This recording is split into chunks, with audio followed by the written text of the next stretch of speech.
BJP के राज्यसभा सांसद और यूपी के पूर्व उप मुख्यमंत्री डॉक्टर दिनेश शर्मा ने कहा कि समाज के एक रहने पर सनातन की रक्षा संभव है।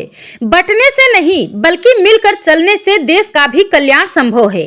देश की रक्षा के लिए सभी को एक साथ आगे बढ़ना होगा। लखनऊ में ब्राह्मण संगठनों द्वारा आयोजित विशाल ब्राह्मण महाकुंभ में डॉक्टर शर्मा ने कहा कि समय का परिवर्तन हुआ है और सामाजिक दिशा बदलाव के चलते ब्रह्म समाज कभी-कभी बिना किसी कारण के आलोचना का पात्र बन जाता है।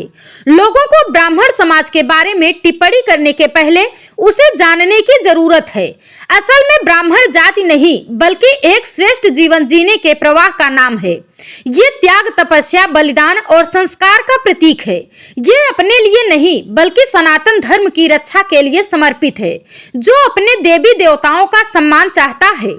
ये ऐसा वर्ग है जो इंसान के जन्म से लेकर अंत समय तक उसके लिए मंगल कामना करता है। केवल ब्राह्मण को सदाकारी गुणों के कारण ही देवता कहा गया है।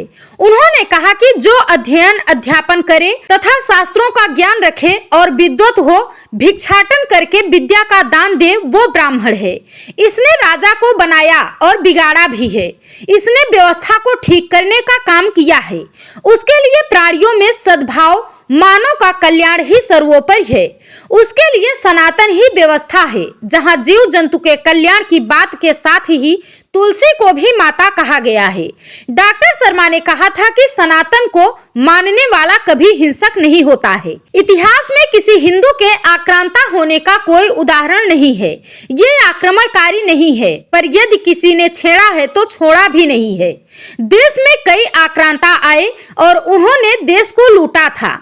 इसका कारण लोगों के बीच में भेदभाव का होना था, जिसका आक्रांताओं ने लाभ लिया था।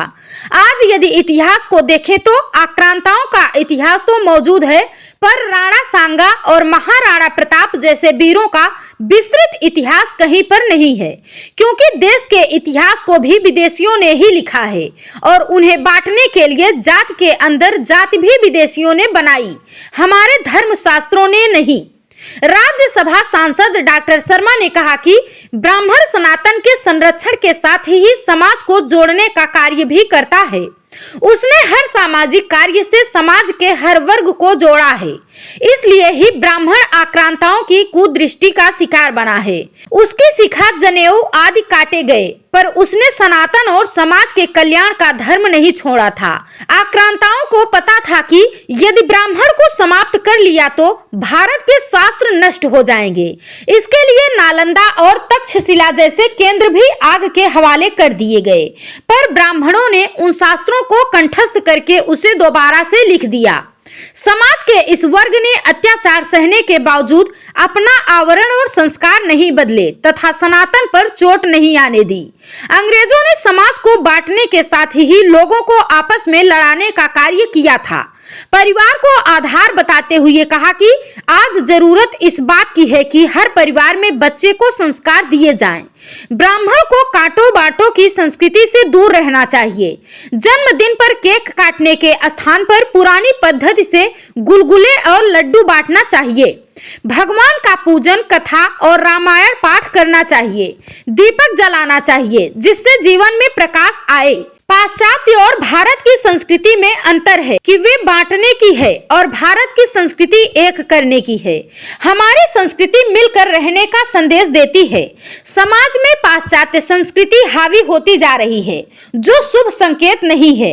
बदलाव कैसा है कि पहले के समय में यदि बच्चे के कपड़े फट जाए तो माँ को रोना आता था, और आज के समय में बच्चे को पाश्चात्य संस्कृति के अनुरूप यदि फटे कपड़े नहीं मिले तो भी माँ दुखी होती है। आज विदेश में रहने वाले हरे रामा हरे कृष्ण कर रहे हैं और वहीं हम हाय हेलो की संस्कृति को अपना रहे हैं। मंच पर उपस्थित संतों को नमन करते हुए कहा कि संत के बारे में कहा गया है कि जहां संत है वहां बसंत है, और जहां बसंत है वहीं पर दुखों का अंत और सुख का प्रारंभ है। इसलिए समाज को संतों को दिखाए मार्ग का अनुसरण करना चाहिए। मध्य प्रदेश, उत्तराखंड, दिल्ली तथा उत्तर प्रदेश के भारी संख्या में ब्राह्मण संगठनों के प्रतिनिधियों एवं साधु संतों ने कार्यक्रम में भाग लिया। Bureau report, Prayagraj 24x7 news.